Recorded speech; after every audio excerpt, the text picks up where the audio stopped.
Hello students. आज आम आलोचना करवा पृथ्वीर द्वितीय बृहत्तम महादेश आफ्रिका महादेश विषय रे। पूर्ववर्ती क्लास रे आम एशिया महादेश विषय जानी। एशिया से वीडियोटी तुम जदि पाई ना हो ताले डिस्क्रिप्शन बॉक्स रे अच्छी जाकर देखी पारिबो। आज ताले आम आफ्रिका महादेश विषय जानिबा। आफ्रिका महादेश क्षेत्रफल दृष्टि पृथ्वीर द्वितीय बृहत्तम महादेश। ताले पृथ्वीर द्वितीय बृहत्तम महादेश नाम कौन? आफ्रिका महादेश। यह महादेशर प्राय मध्य विषुववृत्त और उत्तर भागरे कर्कट क्रांति एवं दक्षिण भागरे मकर क्रांति जाई अछि। यह एशिया महादेशर दक्षिण पश्चिम और यूरोप महादेशर दक्षिण रे अवस्थित। यह 35 डिग्री दक्षिण अक्षांश और 37 डिग्री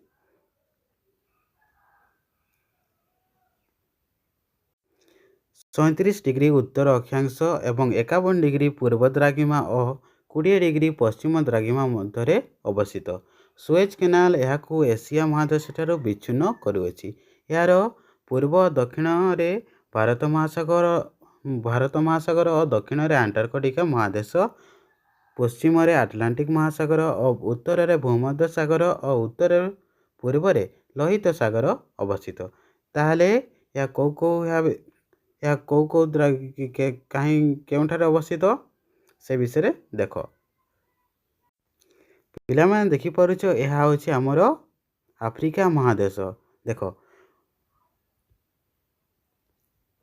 यह देखो मकर क्रांति, एटा देखो मझिरे जाइछि। देखो विषुव रेखा तड़ साइड रे देछि। देखो मकर क्रांति जाइछि आ ऊपर साइड रे कर्कट क्रांति रही अछि हैला।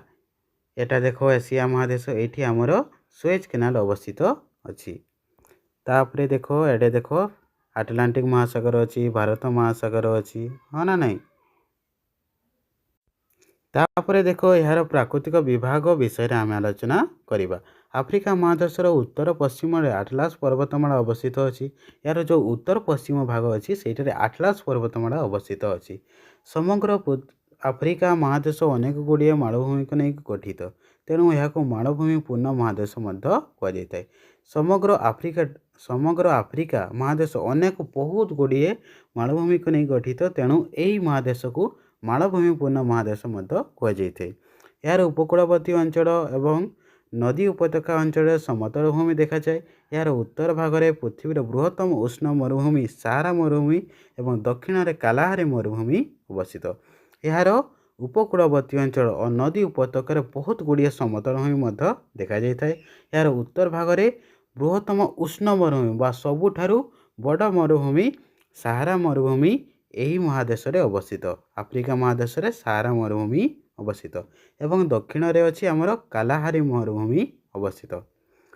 देखो तुम पाई काम किछि देछि। देखो आफ्रिका महादेश रेखांकित मानचित्र बड़ बड़ नदी गुड़िकर गतिपथ दर्शाइबा कहीं कहिछि। एटा तुम पिला माने करिथिबो।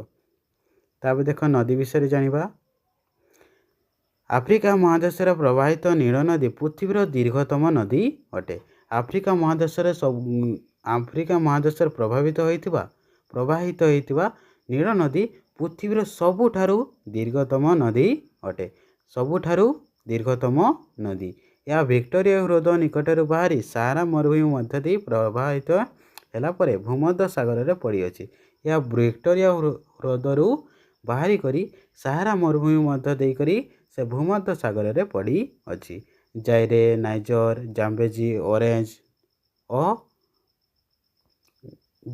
और ऑरेंज नदी आफ्रिका महादेशर अन्यान्य प्रधान नदी अटे। जाम्बेजी नदी रे विक्टोरिया जलप्रपात अवस्थित। जाम्बेजी नदी रे केउ जलप्रपात अवस्थित? विक्टोरिया जलप्रपात अवस्थित। तापर जानिबा आमे जलवायु और प्राकृतिक उद्भिद विषय रे। आफ्रिकार अधिकांश अंचल उभय क्रांतिवृत्त मध्य अवस्थित होइथिबारु एहाकु जलवायु उष्ण और वर्ष सारा अधिक तापमात्रा अनुभूत हुए। आल आजिजिया लिबिया एठारे पृथ्वीर सर्वोच्च तापमात्रा 51 डिग्री सेल्सियस रेकर्ड करा जायछि हैला। हमर जो सर्वोच्च तापमात्रा कोठी देखा जायछि आफ्रिका महादेशर आल आजिजिया बा सेटा लिबिया ठारे अवस्थित अछि। सेठारे 58 डिग्री सेल्सियस पर्यंत रेकर्ड करा जायछि। ଆଫ୍ରିକାର ଉତ୍ତରାଂଶ ଉତ୍ତର ଗୋଲାର୍ଦ୍ଧରେ ଥିବାରୁ ଏଠାରେ ଗ୍ରୀଷ୍ମ ଋତୁ ଅନୁଭୂତ ହେଉଥିବା ବେଳେ ଦକ୍ଷିଣ ଗୋଲାର୍ଦ୍ଧରେ ଥିବାରୁ ସେହି ସମୟରେ ସେଠାରେ ଶୀତ ଋତୁ ଅନୁଭୂତ ହୋଇଥାଏ। ତାହେଲେ ଆଫ୍ରିକା ମହାଦେଶରେ ଯେତେବେଳେ ଉତ୍ତର ଗୋଲାର୍ଦ୍ଧରେ ଗ୍ରୀଷ୍ମ ଋତୁ ଚାଲିଥାଏ ସେତେବେଳେ ଦକ୍ଷିଣ ଗୋଲାର୍ଦ୍ଧରେ ଶୀତ ଋତୁ ଚାଲିଥାଏ। ଆଫ୍ରିକାର ବିଭିନ୍ନ ଅଞ୍ଚଳରେ ବର୍ଷାର ପରିମାଣ ସମାନ ନୁହେଁ। ବିଷୁବରେଖାର ନିକଟବର୍ତ୍ତୀ ଅଞ୍ଚଳରେ ପ୍ରଚୁର ବୃଷ୍ଟିପାତ ହୋଇଥାଏ। ଉତ୍ତର ପଶ୍ଚିମାଞ୍ଚଳରେ କମ୍ ବୃଷ୍ଟିପାତ ଯୋଗୁଁ ସେଠି ସାହାରା ମରୁଭୂମି ସୃଷ୍ଟି ହୋଇଥାଏ।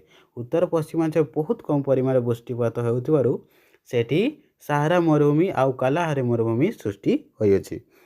ବିଶ୍ୱମଣ୍ଡଳରେ ବର୍ଷ ସାରା ତାପମାତ୍ରା ଓ ବୃଷ୍ଟି ହେବା ସହିତ ସେଠାରେ ଘନ ଜଙ୍ଗଲ ଦେଖାଯାଇଥାଏ। ଏହି ଜଙ୍ଗଲରେ ଗଛଗୁଡ଼ିକ ବହୁତ ଉଚ୍ଚ ଓ ବର୍ଷ ସାରା ସବୁଜ ରହିଥାଏ। ବିଶ୍ୱମଣ୍ଡଳରେ ଯେଉଁ ଅଞ୍ଚଳ ରହିଛି ସେହି ଅଞ୍ଚଳରେ ବହୁତ ପରିମାଣରେ ବର୍ଷା ହୋଇଥାଏ, ହଁ ନା ନାହିଁ? ଯାହାଦ୍ୱାରା ସେଠି ବିଭିନ୍ନ ପ୍ରକାରର ବଡ଼ ବଡ଼ ଗଛ ଓ ବର୍ଷ ସାରା ସବୁଜ ରହୁଥିବା ଗଛ ଦେଖାଯାଇଥାଏ। ତେଣୁ ଏହାକୁ ଚିରହରିତ ଅରଣ୍ୟ ବୋଲି କୁହାଯାଏ। ଗଛଗୁଡ଼ିକ ଏତେ ଘଞ୍ଚ ଯେ ଭୂମିରେ ସୂର୍ଯ୍ୟ କିରଣ ପଡ଼ିପାରେ ନାହିଁ। ଗଛଗୁଡ଼ିକ ବହୁତ ବଡ଼ ବଡ଼, ଯାହାଦ୍ୱାରା ଘଞ୍ଚ ଜଙ୍ଗଲ ଅଟେ। ସେଠାରେ ସୂର୍ଯ୍ୟ କିରଣ ମଧ୍ୟ ପୃଥିବୀ ଉପରେ ପଡ଼ିପାରେ ନାହିଁ। ସୂର୍ଯ୍ୟ କିରଣ ମଧ୍ୟ ଭୂଇଁ ଉପରେ ପଡ଼ିପାରେ ନାହିଁ। ମାତ୍ର ସାହାରା ଓ କାଲାହାରିରେ ଉଦ୍ଭିଦ ପ୍ରାୟ ଜନ୍ମେ ନାହିଁ। ଆମର ଯେଉଁ ସାହାରା ମରୁଭୂମି ଅଛି ଆଉ କାଲାହାରି ମରୁଭୂମି ଅଛି ସେଠାରେ ଉଦ୍ଭିଦ ଜନ୍ମ ନିଅନ୍ତି ନାହିଁ, କାରଣ ସେଠି ପାଣିର ଅସୁବିଧା ଅଛି। ତେଣୁ କେବଳ କାକ୍ଟସ୍ ଜାତୀୟ ବୃକ୍ଷ ଯେମିତି ସିଜୁ, କଣ୍ଟାବୁଦା ଉଠିଥାଏ। ଆଫ୍ରିକୀୟ ଗ୍ରୀଷ୍ମମଣ୍ଡଳୀୟ ତୃଣଭୂମିକୁ ସାଭାନ୍ନା କୁହାଯାଏ। ଆଫ୍ରିକାର ଯେଉଁ ଗ୍ରୀଷ୍ମମଣ୍ଡଳୀୟ ତୃଣଭୂମିକୁ କ'ଣ କୁହାଯାଇଥାଏ? ସାଭାନ୍ନା ବୋଲି କୁହାଯାଇଥାଏ। ମରୁଭୂମିରେ ଯେଉଁଠାରେ ଝରଣା ଥାଏ ସେଠି ମରୁଦ୍ୟାନ କୁହାଯାଏ। ପିଲାମାନେ ଜାଣିଛ ମରୁଦ୍ୟାନ କାହାକୁ କୁହାଯାଏ? ମରୁଭୂମିରେ ଯେଉଁ ଜାଗାରେ ଝରଣା ଥାଏ ତାହାକୁ ମରୁଦ୍ୟାନ କୁହାଯାଇଥାଏ। ଆଫ୍ରିକା ଆଉ ଦେଖ ସାଭାନ୍ନା କାହାକୁ କୁହାଯାଏ? ଆଫ୍ରିକାର ଯେଉଁ ଗ୍ରୀଷ୍ମମଣ୍ଡଳୀୟ ତୃଣଭୂମିକୁ ସାଭାନ୍ନା କୁହାଯାଏ। ଏଇଟା ପରୀକ୍ଷାରେ ନିଶ୍ଚୟ ପଢ଼ିପାରିବେ। ବାବୁ ନିଶ୍ଚୟ ପଢ଼ିପାରେ ପିଲାମାନେ, ଭଲ ଭାବରେ ଦେଖିନିଅ। କେତେକ ଖଜୁରୀ ଓ ଅନ୍ୟାନ୍ୟ ବୃକ୍ଷ ମରୁଦ୍ୟାନରେ ଦେଖାଯାଇଥାଏ। ତାପରେ ଦେଖ ବିଶ୍ୱମଣ୍ଡଳୀୟ ଦୁର୍ଗମ ଅରଣ୍ୟରେ ସିମ୍ପାଞ୍ଜି, ମାଙ୍କଡ଼, ହସ୍ତୀ, ଜଳହସ୍ତୀ, ଗଣ୍ଡା, କୁମ୍ଭୀର, ବିଭିନ୍ନ ପ୍ରକାର ଶାବ ପକ୍ଷୀ ବାସ କରନ୍ତି। ତୃଣଭୂମି ଅଞ୍ଚଳରେ ଗୟଳ, ଚିତା, ହରିଣ, ଜେବ୍ରା, ଜିରାଫ, ବିଲୁଆ, ସିଂହ ଓ ହେଟା ବାଘ ଆଦି ପ୍ରାଣୀ ବାସ କରନ୍ତି। ଏହି ଅଞ୍ଚଳକୁ ପୃଥିବୀର ଚିଡ଼ିଆଖାନା ମଧ୍ୟ କୁହାଯାଇଥାଏ। ଏହି ଅଞ୍ଚଳକୁ ଆମର ଆଫ୍ରିକା ମହାଦେଶକୁ ଏଠାକୁ ବିଶ୍ୱମଣ୍ଡଳରେ ଯେଉଁ ଅରଣ୍ୟ ଅଛି ସେହି ଅରଣ୍ୟରେ ବିଭିନ୍ନ ପ୍ରକାରର ଜୀବ ରହିଥାନ୍ତି। ତେଣୁ ଏହାକୁ ପୃଥିବୀର ଚିଡ଼ିଆଖାନା ମଧ୍ୟ କୁହାଯାଇଥାଏ। ଦେଖ ପ୍ରଧାନ ଦେଶ ସମୂହ ଅଛି ଆମର ଆଫ୍ରିକା ମହାଦେଶରେ କେଉଁ କେଉଁ ଦେଶ ରହିଛି? ଦେଖ ଦକ୍ଷିଣ Africa, Zaire, Nigeria, Sudan, Tanzania, Ghana, Zambia, Algeria, Morocco, Egypt, Ethiopia ଆଦି ଏହି ମହାଦେଶର ପ୍ରଧାନ ରାଷ୍ଟ୍ର ରହିଛି। ତାପରେ ସହର ବିଷୟରେ ଜାଣିବା। ଆଫ୍ରିକା ମହାଦେଶର ପ୍ରଧାନ ସହରଗୁଡ଼ିକ ନାମ ହେଉଛି Johannesburg, Alexandria, Addis Ababa, Pretoria, Cairo, Tripoli, Khartoum, Lagos ଆଦି। କାଇରୋ ମିଶର ଦେଶର ରାଜଧାନୀ। ମିଶର ଦେଶର ରାଜଧାନୀ ନାମ କ'ଣ? କାଇରୋ ଏବଂ ଆଫ୍ରିକା ମହାଦେଶର ବୃହତ୍ତମ ସହର ଅଟେ। ଏହା ମଧ୍ୟ ଏକ ଶିଳ୍ପ, ବାଣିଜ୍ୟ ଓ ସଂସ୍କୃତିର ସହର ଅଟେ।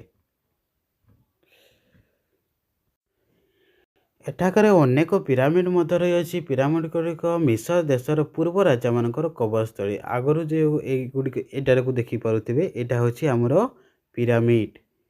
ଏହାର ମିଶର ଦେଶରେ ଏହା ତିଆରି ହୋଇଥିଲା। ଏହି ପିରାମିଡ଼ ଗୁଡ଼ିକ ହେଉଛି ଇଜିପ୍ଟର ଦେଶମାନଙ୍କର ରାଜାମାନଙ୍କର କବରସ୍ଥଳୀ ଅଟେ।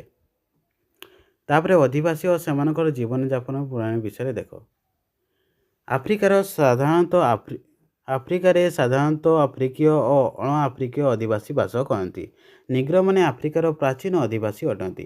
ସେଠାରେ ଯେଉଁ ଅଧିବାସୀମାନେ ଥାନ୍ତି ସେମାନଙ୍କୁ ନିଗ୍ର ବୋଲି ମଧ୍ୟ କୁହାଯାଇଥାଏ। ଅଣ ଆଫ୍ରିକୀୟମାନେ ଏସିଆ ଓ ୟୁରୋପ ମହାଦେଶରୁ ଆସି ଏଠାରେ ଶହ ଶହ ବର୍ଷ ଧରି ବାସ କରୁଛନ୍ତି। ନୀଳ ନଦୀର ଉପତ୍ୟକା ଓ ତା'ର ତ୍ରିକୋଣଭୂମି ଅଞ୍ଚଳରେ ମୃତ୍ତିକା ଉର୍ବର ଓ ଜଳସେଚନ ସୁବିଧା ଥିବା ଯୋଗୁଁ ଲୋକମାନେ କୃଷିକାର୍ଯ୍ୟ ଓ ଗୋପାଳନ କରି ଜୀବିକା ନିର୍ବାହ କରନ୍ତି। ଭୂମଧ୍ୟ ସାଗର ତୀରବର୍ତ୍ତୀ ଅଞ୍ଚଳର ଲୋକେ ଅଙ୍ଗୁର, କମଳା ଲେମ୍ବୁ ଇତ୍ୟାଦି ଫଳ ଚାଷ କରି ଜୀବନ ନିର୍ବାହ କରନ୍ତି। ତୃଣଭୂମିମାନଙ୍କରେ ଗୋରୁ ମେଷ ଇତ୍ୟାଦି ପଶୁପାଳନ କରିଥାନ୍ତି। ସୁନା ହୀରା ଇତ୍ୟାଦି ବିଭିନ୍ନ ଖଣି ରବର ଫଳ ଆଦି କୃଷି ଶିଳ୍ପ ବାଣିଜ୍ୟ ଗମନାଗମନ ଆଦି ଅନେକ କ୍ଷେତ୍ରରେ ଲୋକ ନିଯୁକ୍ତି ପାଇ ଜୀବିକା ନିର୍ବାହ କରିଥାନ୍ତି। ପରବର୍ତ୍ତୀ କ୍ଲାସ୍ରେ ଆମେ ଏହାର ଅଭ୍ୟାସ କାର୍ଯ୍ୟ ଆଲୋଚନା କରିବା। ଭିଡ଼ିଓଟି ଦେଖିଥିବାରୁ ଅଶେଷ ଧନ୍ୟବାଦ ଏବଂ ପୂର୍ବବର୍ତ୍ତୀ ଭିଡ଼ିଓଟି ଦେଖିବା ପାଇଁ ଡିସ୍କ୍ରିପ୍ସନ୍ ବକ୍ସକୁ ଯାଆନ୍ତୁ ଏବଂ ଦେଖିଦିଅନ୍ତୁ, ଯାହାଦ୍ୱାରା ଆପଣଙ୍କ ଡାଉଟ୍ କ୍ଲିୟର ସମ୍ପୂର୍ଣ୍ଣ ଭାବରେ ହୋଇଯିବ।